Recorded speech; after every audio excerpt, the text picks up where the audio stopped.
교회에 새로 부임하신 목사님이 계셨는데 아직 교회가 익숙치 않아서 저 말하는 거 아닙니다. 저 말하는 거 아닙니다. 예. 교회가 익숙치 않아서 교회를 들어오는데 입구가 비밀번호로 되어 있었던 거예요. 근데 이게 생각이 안 나서 이것저것 누르다 보니까 잘못 눌러서 이게 이제 알람이 경보가 울린 거예요. 삐삐삐삐삐 하니까 막 이 주변에 이 계시던 이 가정집에 이 사람들이 막 시끄럽다고 막 뭐라 그러는 거예요. 그러니까 그 경비업체에 그 경비가 출동을 했어요. 출동을 해가지고 번호가 이렇게 이제 가르쳐 줍니다. 가르쳐 주면서 한다는 말이 당신은 누굽니까?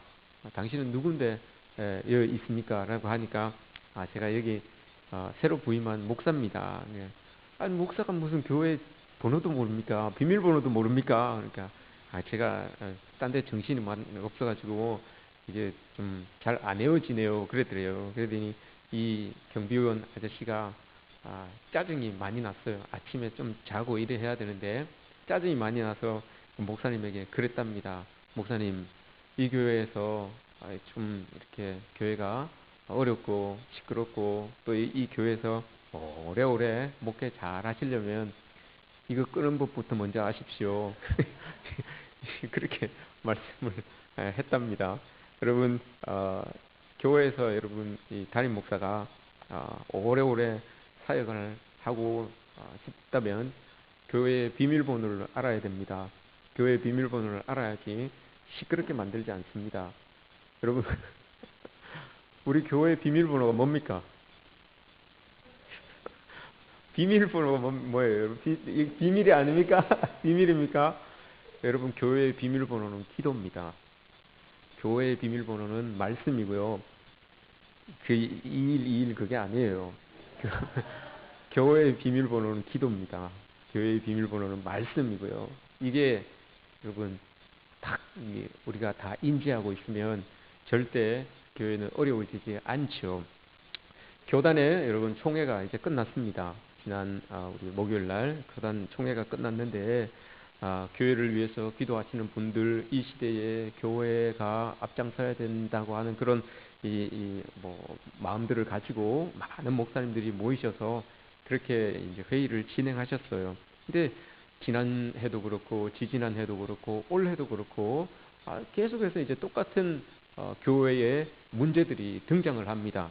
교회에 이제 이런 시국에서 교회가 문제가 있습니다라고 하는데 지금까지 계속 이야기되는 문제 중에 동일한 문제가 교인들의 수가 급감하고 있다. 이게 그만큼 영향력을 끼치지 못하니까 교인들의 수가 급감하는 것 아니냐라고 이런 이제 이야기들이 많이 나옵니다. 그러면서 또 하는 말이 그겁니다. 그 중에서도 애들 교육부서 아이들, 다음 세대 아이들이 너무너무 많이 줄어들고 있습니다. 이게 이제 이야기가 됐어요. 그래서 이제 방안을 그러면 줄어드는 그 다음 세대 아이들을 늘리기 위해서, 부흥시키기 위해서 어떤 방법이 있습니까? 그 방법들을 많이 이렇게 이야기를 했어요. 근데 여러분 그 방법 중에 하나가 뭔지 혹시 아시겠어요? 여러분 우리 교회 다음 세대 아이들이 많이 줄어들고 있어요. 그 줄어들고 있는 아이들을 부흥시키기 위한 방안을 여러분들에게 묻는다면 그 방법을 어떤 방법을 여러분들이 대답해 주시겠습니까? 어떤 방법이 있을까요?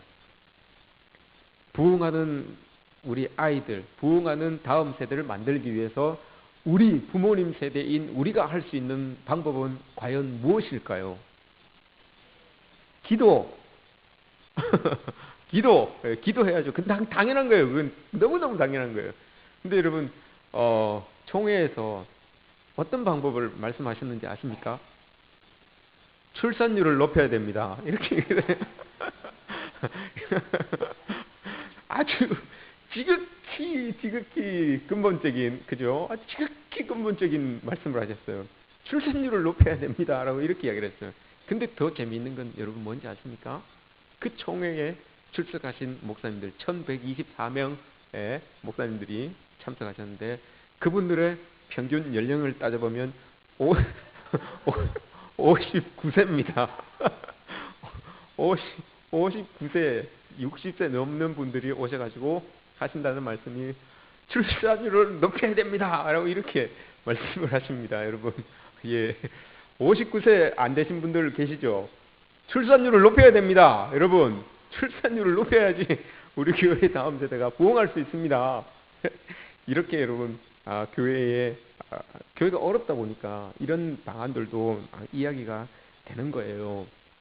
교회가 지금 우리 교회뿐만이 아니라 전체적인 기독교인 수가 급감하고 있다라고 이렇게 이야기를 하는 것을 보면서 야, 참 이게 남의 교회 문제만 아니구나. 우리 교회 문제도 무시할 수는 없다.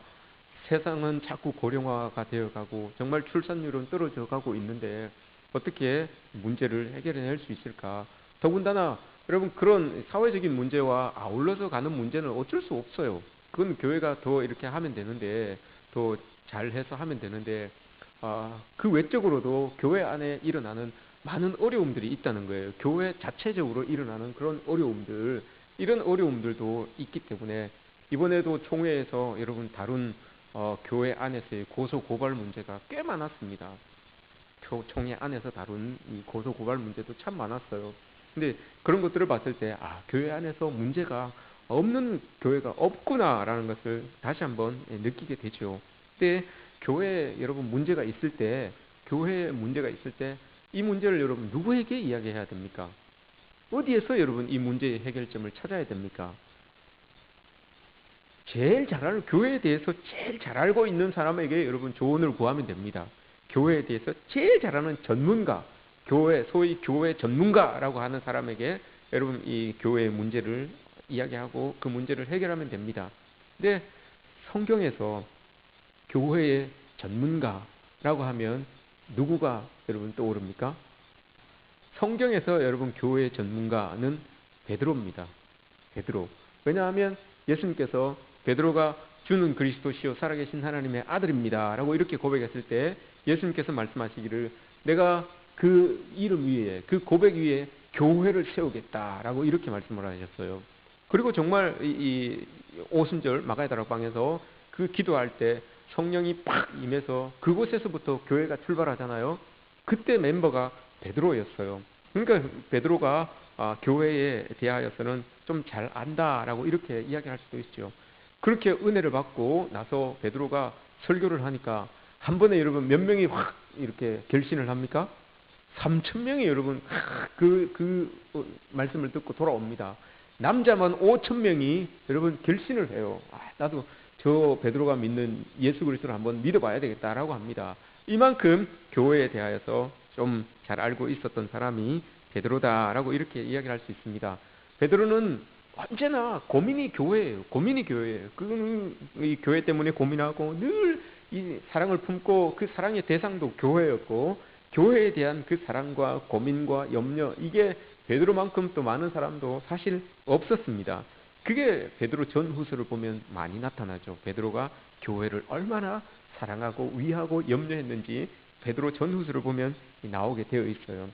베드로 사도의 교회를 향한 그 절실한 마음, 이것이 오늘날 우리 교회들에게 문제를 해결해 줄 수 있는 그 해결책으로 이렇게 처방전처럼 우리에게 주시는 말씀이 바로 베드로 전후서의 말씀입니다. 여러분 우리가 몸이 아플 때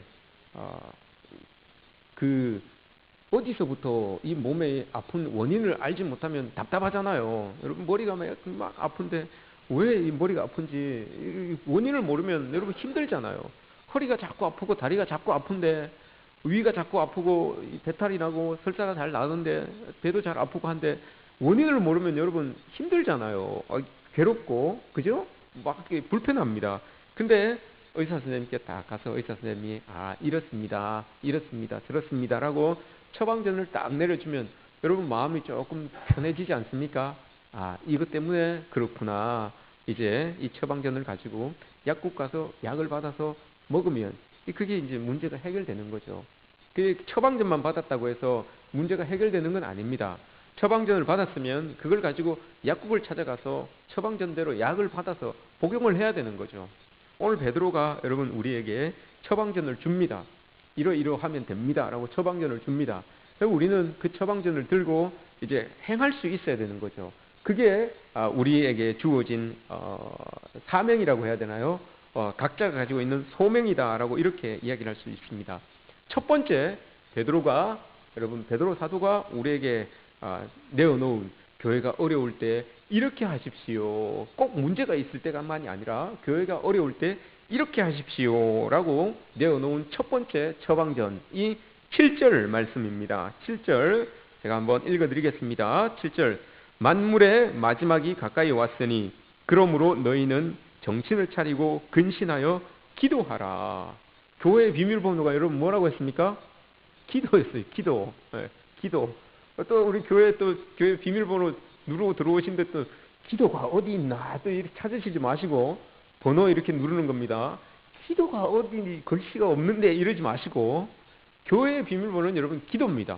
오늘 베드로 사도가 우리에게 말씀해 주신 그 말씀도 처방전도 첫 번째 처방전도 기도입니다. 오늘 말씀에서 이렇게 이야기를 하죠. 만물의 마지막이 가까이 왔으니 정신을 차리고 근신하여 기도하라. 만물의 마지막이 가까이 왔다. 여러분 이게 어떤 의미일까요? 만물의 마지막이 가까이 왔다. 이제 예수님 재림하심 그 종말이 다 가까웠다. 여러분 이걸 이야기하겠습니까?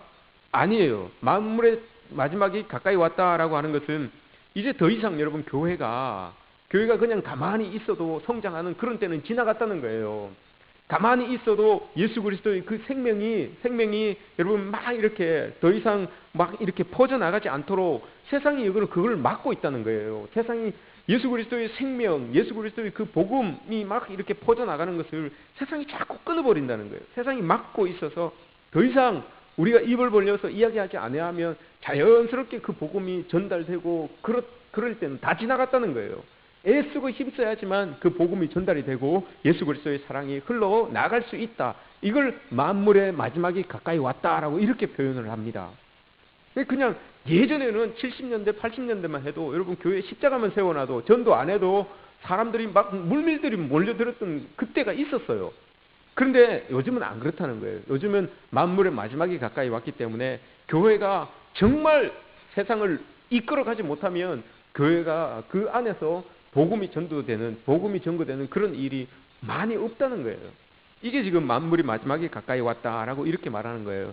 그럴 때에 마음을 뺏기지 말고 근신하여 기도하라. 정신을 차리고 근신하여 기도하라 라고 이렇게 이야기를 합니다. 정신을 차리고 근신하여라. 이게 여러분 딴 데 마음을 뺏기지 말아라 이런 의미 아닙니까? 다른 데 마음을 뺏기지 말고 정신 차려서 정말 하나님의 사람으로서 복음을 붙잡고 살아라. 기도하면서 살아라 라고 이렇게 이야기를 하는 겁니다. 교회에 어려움이 문제가 탁 닥치면 여러분 우리는 그 문제 때문에 기도하기를 잊어버려요. 기도하는 걸 잊어버려요. 그 문제 때문에 말씀 보는 걸 잊어버리고요. 그 문제 때문에 교회 본연의 모습을 잃어버리는 그런 때가 참 많은 것을 볼 수 있어요. 우리 교회가 여러분 지금 보시면 많은 것들이 개선되어지고 또 영적으로도 분위기가 좀 다 이제 막 다시 달라지고 막 이렇게 지금 막 변화가 일어나고 있습니다. 그런데 우리 성도님들 중에는 이런 걱정을 하시는 분들도 계세요. 목사님이 오시고 막 이 새로운 일들이 일어나고 뭐 분위기도 막 쇄신되고 하는데 걱정을 하시는 게 동력이 떨어질까봐 걱정입니다. 이렇게 걱정하시는 분들도 계세요. 신나게 하는데 이게 같이 마음 맞춰서 일할 수 있는 사람들이 여러분 자꾸 줄어들면 이 동력이 떨어질 수도 있어요. 그게 맞는 말이에요. 잘 정확하게 보고 고민하는 말씀이세요. 그게 맞는 거예요. 교회에 관심 없으면 그것도 안 보여요, 여러분. 동력이 떨어지든지 말든지. 그런데 관심을 가지고 보니까 그게 보이는 거예요. 저렇게 열심히 하시는 분들이 계시는데 혹시 또 저게 어느 정도 가다가 불쑥 주저앉는 건 아닌지 이런 이제 걱정과 근심을 가지고 계시는 분들이 많이 있어요. 그런 이야기들이 들려와요. 근데 그런 이야기들이 들려올 때마다 제 마음에 여러분 어떤 생각이 드는지 아십니까? 분명히 그런 고민을 하고 말씀을 하시는 분들은 교회를 위해서 기도하실 거예요, 아마. 교회를 위해서 기도하시고 교회를 위해서 더 애쓰시는 그런 분들일 거예요. 근데 많은 대부분의 교회들은 그렇지 않아요, 여러분. 많은 대부분의 교회들은 그런 염려와 근심이 있으면 사람의 소리는 커지는데 기도 소리는 잦아들어요. 이게 참 아이러니하죠. 교회를 위해서 걱정하고 근심하고 염려하는데 사람의 소리들은 자꾸 커지는데, 근심의 소리들, 염려의 소리들, 걱정의 소리들은 자꾸 커지는데, 그게 여러분 기도의 소리는 하나님을 향하여 그게 기도의 소리로 올라가야 되는데 기도의 소리는 자꾸 줄어들어요. 그게 뭔 말일까요, 여러분? 교회에서 기도하는 사람들이 자꾸 줄어든다는 거예요. 이런 이제 일들이 자꾸 일어나니까 교회가 힘을 잃게 되고 영향력을 잃게 되고 문제 때문에 탁 그냥 무너져 버리는 그런 일들이 교회에서도 일어나고 있다라는 것을 여러분 우리가 이 간과해서는 안 됩니다. 교회를 향하여서 여러분 이 시기만 지나면 좋아질 것이다. 다 잘 될 거다. 조금만 우리가 참자. 이게 여러분 긍정적인 그런 의미도 좋지만, 긍정적인 그런 생각도 좋지만, 이제는 긍정적인 생각만 가지고 되는 게 아니고 적극적으로 뛰어들어야 됩니다. 긍정적인 생각과 적극적이고 능동적인 생각을, 행동을 가지고 탁 뛰어들어야지만, 근신하면서 기도하라라고 이렇게 해야죠. 근신만 하지 말고 정신만 차리지 말고 기도하라라고 이렇게 이야기를 해요. 뛰어들어라 이런 말씀을 하고 있는 거죠, 여러분. 앞으로도 우리 신앙생활에, 신앙의 삶에 있어서 이 문제는 여러분 계속 일어납니다. 우리 앞으로 우리 교회에서도 이런 문제들은 여러분 우리가 걱정하고 근심하는 문제들은 계속 일어나요. 그때마다 여러분 우리가 근심만 하고 걱정만 한다면 교회의 본연의 모습을 회복할 수 없어요. 그럴 때마다 오늘 사도 베드로가 이야기한 것처럼 그거 갖고 나와서 기도해야 돼요. 교회의 비밀번호는 기도라고 했어요. 그 비밀번호를 눌러야지만 여러분 하늘의 문이 쫙 열리고 하나님과 교통할 수 있는, 들어설 수 있는 그 길이 바로 기도라고 했어요. 그래서 베드로 사도가 기도하라라고 이렇게 이야기를 하는 것 아니겠습니까? 요즘 여러분 우리 교회에 이 새벽 기도에 이렇게 나오시는 분들이 계세요. 근데 여러분들 혹시 아시는지 모르겠어요. 우리 교회에 새벽마다 우리 교회 교인이 아닌 분들이 나오셔서 기도하시는 분들이 계세요. 5분, 4분, 5분, 꼭 4분은 고정적으로 나오시고요. 어떨 때는 6분까지 나오세요. 그러면 제가 우리 교회 교인들이 몇 명 나오는지는 제가 말씀드리지 않겠습니다. 어떨 때는 제가 앞에서 이렇게 인도하다 보면 이게 우리 교회인지 이게 남의 교회인지 헷갈릴 때가 있어요. 우리 교회인지 남의 교회인지 헷갈릴 때가 있어요.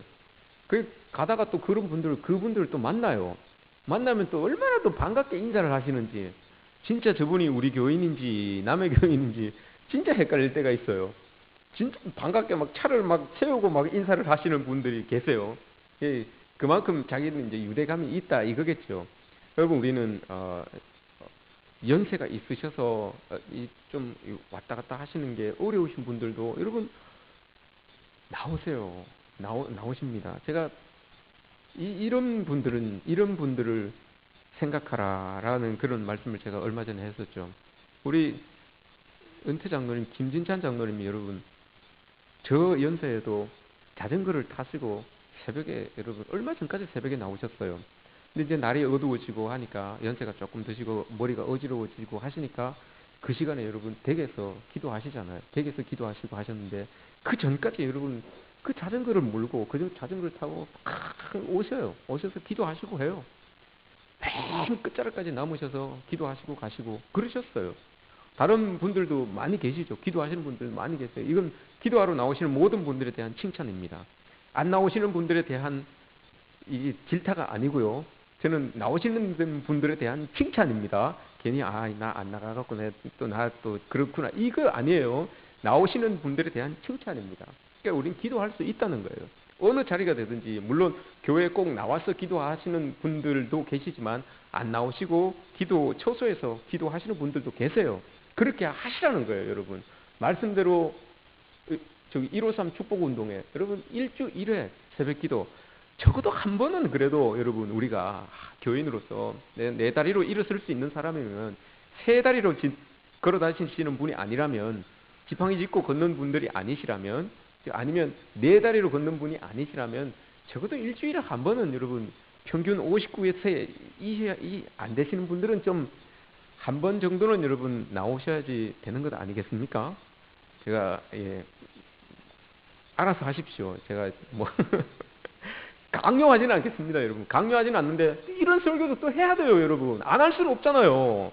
여러분들 영적으로 우리가 좀 더 커져야 되고 성숙해져야 되는데 제가 맨날 여러분 복 받으십시오, 여러분 복 받으십시오 이만만 할 수 없잖아요. 안 되는 것 좀 아프더라도 꼬집을 수도 있고, 그죠? 좀 우리 개선해야 되는 것들은 말할 수도 있고 이렇게 돼야죠. 맨날 여러분 복 받으십시오, 다 잘 될 겁니다, 다 잘 될 겁니다 이렇게 하면 여러분 이게 좀 담임 목사로서 10번 중에 한 번은 또 이런 우리 교회가 잘 되기 위해서 이런 말을 또 한 번씩 해야 돼요. 그렇다고 여러분 제가 막 열을 막 내면서 화를 막 내면서 여러분 이거 안 하면 죽습니다, 이거 안 하면 저주받습니다 이렇게 하지는 않잖아요. 그죠? 그러니까 할 수 있을 때 하자 이거죠. 예. 그리 다른 설교 하겠습니다. 여기까지만 하겠습니다. 기도는 여기까지만 하겠습니다. 한병철 씨라고 하는 분이 피로사회라는 책이 있어요. 책을 썼는데 피로사회. 그 책의 내용은 그겁니다. 제목도 피로사회예요. 사람들이 너무너무 피곤하다는 거예요. 피곤해서 이것도 못하고 피곤해서 저것도 못하고 피곤해서 너무 못한다는 거예요. 근데 피곤해하는 이유가 있다라고 이렇게 이야기를 해요. 왜냐하면 우리 사회가 너무 긍정적인 사회다 보니까 열심히 하면 잘 된다, 최선을 다하면 성공한다 이런 말들이 너무너무 많이 떠도니까 사람들이 부담이 된다는 거예요. 왜냐? 나는 열심히 했는데 최선을 다했는데 성공 못하고 잘 안 되면 내가 열심히 안 한 놈이 되는 거야. 내가 최선을 안 한 놈이 되는 거야.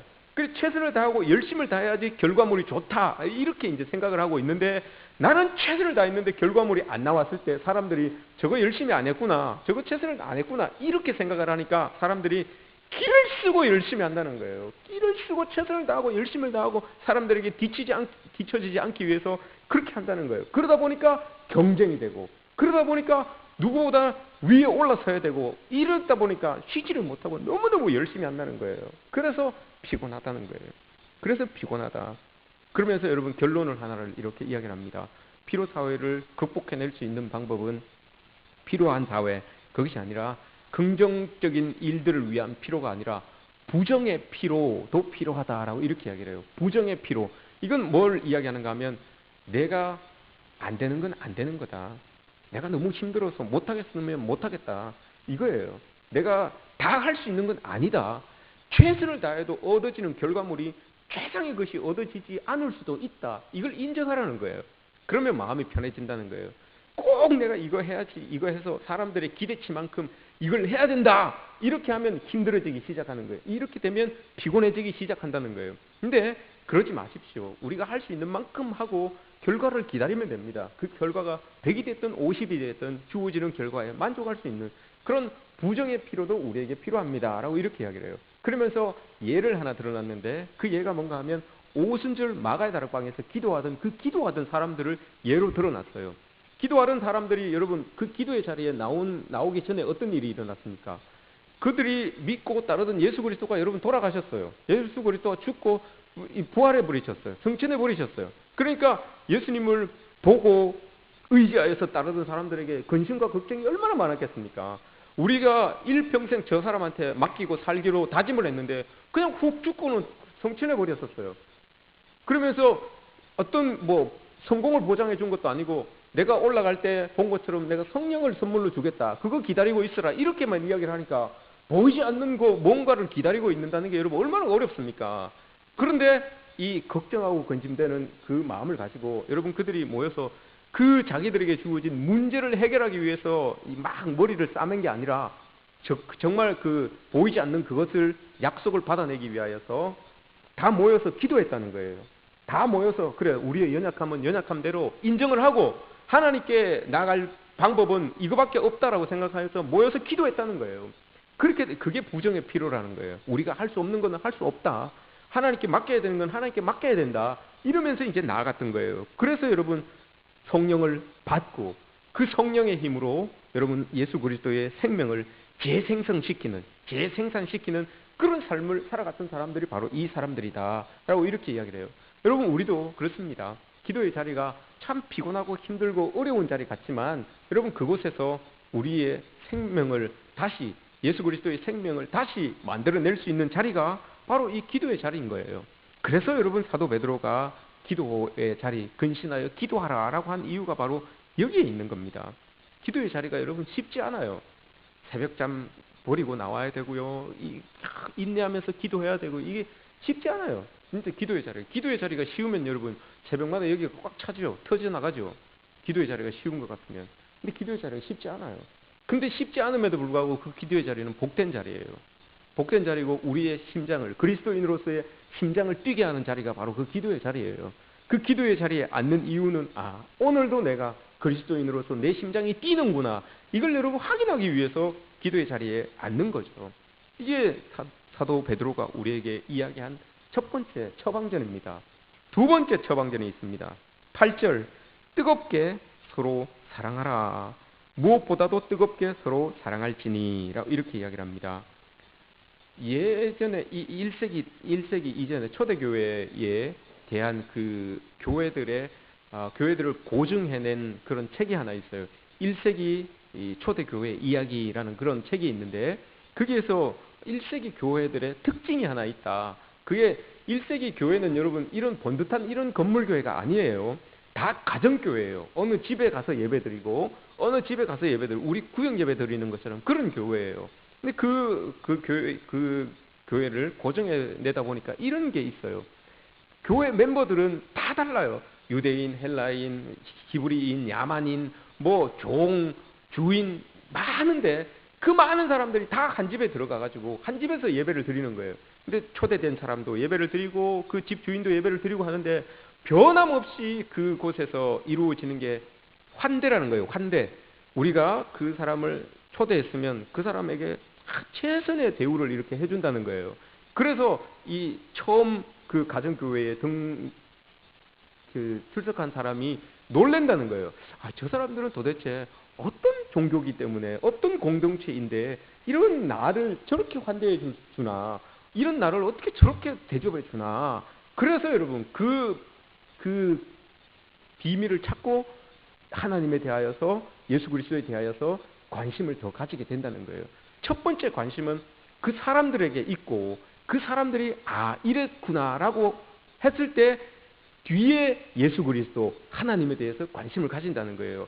바로 하나님에 대해서 관심을 가지는 게 아니고 예배를 통해서 하나님에 대해서 바로 관심을 가지는 게 아니고 그 예배의 자리에서 나를 그렇게 환대했던 그 사람에게 먼저 관심을 가지고 그 사람이 믿는 하나님 예수 그리스도에게 관심을 가지게 되고 교회의 멤버가 된다. 이렇게 된다는 거예요. 그러니까 우리도 마찬가지죠. 우리 교회에 처음 오시는 분들이 관심을 가지는 것은 제 설교를 통해서 하나님께 여러분 관심을 먼저 가지는 것이 아니고 예배를 같이 드리고 있는 여러분들에게 먼저 관심을 가진다는 거예요. 그래서 저 사람 동네에서 봤는데 저 사람이 이 교회 교인이구나. 그래 맞네. 이 교회 교인이니까 저렇게 잘 할 수 있지. 요렇게 관심이 첫 번째 가고 그 다음 관심이 교회에 이제 우리 하나님에 대해서 예수 그리스도에 대해서 이렇게 관심이 번져 나간다는 거예요.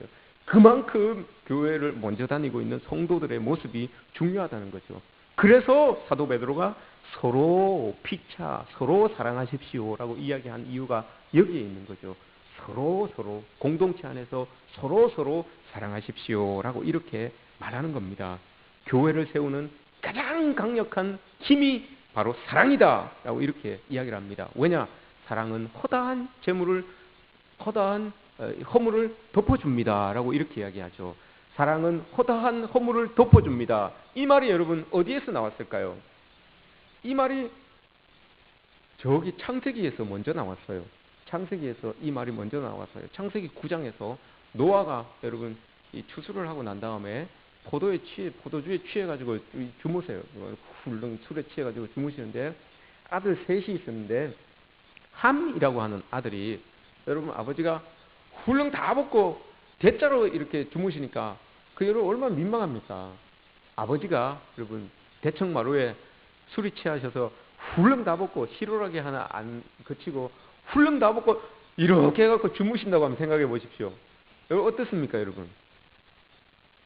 그걸 둘째 아들이 이렇게 봤어요. 둘째 아들이 이렇게 보고는 좀 입 좀 다물으면 좋은데 둘째 아들이 그걸 보고는 밖에 나가가지고 우리 아버지 이렇게 주무십니다! 라고 다 이야기를 한 거예요. 얼마나 여러분 민망합니까? 근데 그 소리를 듣고 이제 첫째하고 셋째, 셈하고 야벳이라고 하는 사람이 그 모습 보는 것도 민망스러우니까 이불을 양쪽에 이렇게 양손으로 들고 뒷걸음질 쳐서 들어가요. 뒷걸음질 쳐서 이렇게 들어가서 아버지 그 하체를 벗고 있는 그 하체를 이렇게 덮어드립니다. 이게 여러분 사랑은 허다한 허물을 덮습니다 라고 한 그 말이 거기에서 나온 거예요. 사랑은 허다한 허물을 덮습니다 라고 한 말. 가서 보이는 대로 막 이야기하는 것이 아니라 볼 수 있음에도 뒤로 돌아서서 가서 싹 덮어버리게, 아무 말 나오지 않도록 싹 덮어버리는 거. 이게 여러분 사랑은 허다한 허물을 덮습니다 라는 그 말이에요. 이게 여러분 베드로가 봤을 때 이게 꼭 필요하다, 교회에서 이게 꼭 필요하다는 거죠. 1988년이라는 그 제목으로 이 드라마가 하나 있었는데, 그 드라마에 여러분 이런 내용이 있어요. 사랑은 새롭게 할 수 있는, 새롭게 시작할 수 있는 마음을 주는 것이 사랑입니다. 이런 그 내용이 있는데, 사랑은 여러분 뭔가를 새롭게 시작할 수 있는 그런 힘을 주는 게 사랑이에요. 어떤 반에, 이제 고등학교 3학년 반에 실장이 예쁘장한 이제 반의 반장이었어요. 공부도 잘하고 똑똑해요. 근데 이 아이가 간질이 있었어요. 간질이 있었는데 막 공부하다가 스트레스를 받으니까 내가 학교에서 이제 이 간질이 발작이 된 거예요. 일어난 거예요. 그래 넘어져서 막 하고 있는데, 그러다 보니까 입에서 막 거품도 나오고 하잖아요. 그러니까 그 아이를 양호실에 데려다 줍니다. 양호실에 데려다 주고 시간이 지나니까 그 아이가 깨어나요. 깨어나서 정신을 차렸는데 자기는 이제 그런 간질이 있다는 건 아는데, 여러분 간질 걸리면 그 사이에 일은 모르잖아요. 자기가 어떤 일을 했는지 몰라요. 그 아이가 일어나서 막 자기가 또 선생님한테, 야구 선생님한테 제가 또 넘어졌군요. 그러면서 막 자기를 막 괴로워해요. 또 친구들이 다 봤지요? 이렇게 물어봐요. 그래서 괜찮다. 선생님이 괜찮다 그래요. 이제 나왔으니까 교실에 들어가야 될 거 아닙니까? 교실에 들어가야 되는데 부끄럽기도 하고, 막 내가 간질이 있다는 거 이 아이들이 알았으니까 이제 이게 놀림거리도 되고 얼마나 마음이 괴롭고 불편하고 그렇겠습니까? 그래서 얘가 쭈뼛쭈뼛 교실에 들어갑니다. 문을 툭 열고 툭 들어갔어요. 들어갔는데 마침 점심시간이 된 거예요. 점심시간이었어요. 뚝 들어갔는데, 옛날에는 아이들이 여러분 요즘은 급식하지만 옛날에는 다 도시락을 싸갖고 다녔잖아요. 다 도시락 싸갖고 아이들끼리 이래 모여 앉아서 이제 밥을 먹는 거예요. 모여서 밥을 먹는데 그 실장이 들어오는 걸 보고는, 야 반장 빨리 와서 밥 먹자. 네 도시락 싸온 거 도시락 반찬 좀 우리 같이 먹자. 이렇게 이야기를 합니다. 그랬더니 그 아이가 조금 그 말에 조금 용기를 얻습니다. 조금 용기를 얻어서 가서 도시락 반찬 뚜껑을 이렇게 탁 열고 같이 이제 먹으려고 준비를 했어요. 근데 그 옆에 앉아있던 그 아이가 자기도 밥을 이렇게 다 꺼내놓고 먹으려고 하는데 숟가락이 없었던 거예요. 숟가락이 없으니까, 야, 나 숟가락 안 가져왔으니까 누가 숟가락 빌려줄래? 라고 해요. 그러니까 앞에 같이 앉아있었던 아이들이 숟가락을 다 내놓습니다. 하나씩 탁 들고 있는데, 요걸 이제 이 숟가락을 자기들 입에다가 쏙 집어넣습니다. 그러니까 자기들도 밥 먹어야 되니까 그걸로 안 준 거예요. 그 옆에 간질했던 그 반장 아이가 숟가락통을 이렇게 탁 여니까 숟가락하고 젓가락이 이렇게 딱 있는 거예요. 그러니까 그 아이가 숟가락을 딱 잡아서 밥을 막 퍼먹습니다. 그 모습을 보고 옆에 그 간질했던 그 아이가 여러분 힘을 얻어요. 같이 막 먹고 즐기면서 그 밥을 먹습니다. 그 옆에서 그 간질하는 아이의 숟가락을 들고 밥을 먹었던 그 아이, 그게 여러분 사랑입니다. 그게 사랑이에요. 새롭게 시작할 수 있는 힘을 주는 거, 이게 여러분 사랑이에요. 그 간질을 했던 아이가, 여러분 누가 입에 막 거품 쭉쭉 흘리고 있었던 그 아이 숟가락을 누가 쓰려고 하겠습니까? 그 숟가락으로 그 입에 거품 물었던 아이가 밥 먹고 했던 숟가락인데, 그 숟가락으로 누가 밥을 먹으려고 하겠습니까, 여러분? 근데 그 숟가락을 들고 밥을 퍼먹어요. 그러니까 그 옆에 있던 아이가 여러분 마음이 확 다 녹아버리는 거예요. 그래서 같이 그렇게 친하게 다시 아무 일 없었던 것처럼 그렇게 또 친하게 지내는 거죠. 이게 여러분 사랑이에요. 사랑은 허다한 허물을 덮어버리는 거예요. 새롭게 뭔가를 시작할 수 있게끔 만들어주는 것. 이게 여러분 사랑이다라고 이렇게 이야기를 해요. 그래서 뜨겁게 피차 사랑하라 라고 이렇게 이야기를 하는 겁니다. 여러분, 교회는 탁월한 그런 이 공동체가 아닙니다. 탁월함으로 이루어진 공동체가 아니에요. 다 우리는 세상에서 다 진짜 한가닥 하던 사람들이었어요. 다들. 근데 예수 그리스도의 은혜로 여러분 다 우리 교회 안에 있는 것 아니겠습니까? 그러다 보니까 문제도 많고 나도 잘났고 너도 잘났고 또 어떻게 보면 그런 거예요. 그러다 보니까 잘난 사람들끼리 쫙 부딪히기도 하고 막 이렇게 철끼리 부딪히면 여러분 불꽃이 튀게 되어 있어요. 당연한 거예요. 강하다 보니까 그런 거예요. 근데 그게 잘못된 것도 아니에요. 그런 부딪히는 그 철을 가지고 불을 붙일 수도 있는 노릇이고 한데 그 잘못 사용하니까 그렇게 되는 거죠. 근데 그런 사람들이 예수 그리스도의 사랑으로, 예수 그리스도의 은혜로 여러분 우리가 하나 되어서 교회 공동체를 이루는 것 아니겠습니까? 그러다 보니까 사랑이 더 필요한 거예요. 더 필요한 거예요. 더 필요해서 이 허물을 덮어줄 수 있는 그런 사랑이 우리 교회에도 또 이 땅에 있는 모든 교회에도 다 필요한 거예요. 서로 피차, 서로 사랑하라 라고 이렇게 이야기를 합니다. 누구 하나 다 허물 없는 사람 없기 때문에 피차 사랑하라 라고 이렇게 말씀하시는 겁니다. 여러분, 우리가 교회를 채울 수 있는 비밀번호 두 번째가 사랑입니다. 하나님의 사랑, 그 사랑으로 교회를 세워가는 우리의 모습 되었으면 좋겠습니다.